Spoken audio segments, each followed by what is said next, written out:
The local nonprofit that provides Meals on Wheels to all of Anoka County needs more help. After shifting operations to allow for fewer drivers and fewer deliveries over the past year, the organization is hoping to build back its resources.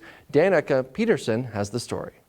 On Monday mornings, outside of St. Joe's Church in Lino Lakes, a few Meals on Wheels drivers meet up to collect prepackaged meals that were prepared at Mercy Hospital.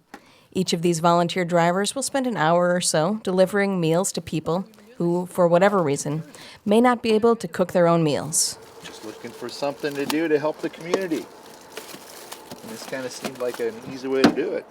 This is one of 5 sites in the area where Meals on Wheels deliveries begin.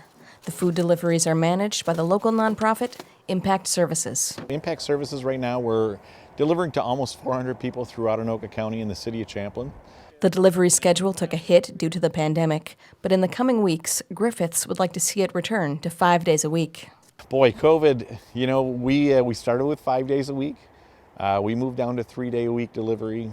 And then in the fall of last year through about March of this year, we were actually doing 2 days a week.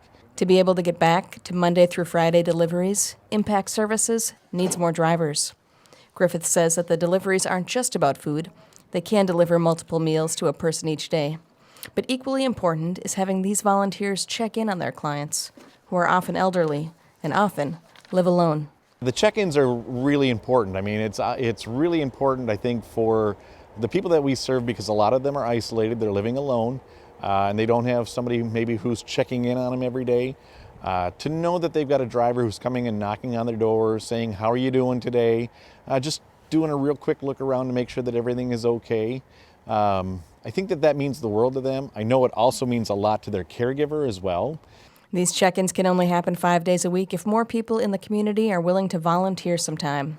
At St. Joe's, volunteers pick up their meals at 11 and are usually done with their route in less than an hour and a half. It's a fantastic opportunity for seniors who have maybe just recently retired, as well as homeschool families or moms who are stay at home and just want to show their kids, or it could be fathers as well, who just want to show their kids, what it means to be involved in the community. For North Metro TV News, Danica Peterson reporting. If you'd like to get involved with delivering Meals on Wheels, you can call Impact Services 763-236-8718. Griffiths said they would welcome any level of commitment, from signing up to deliver meals 5 days a week or signing up to deliver just once a month.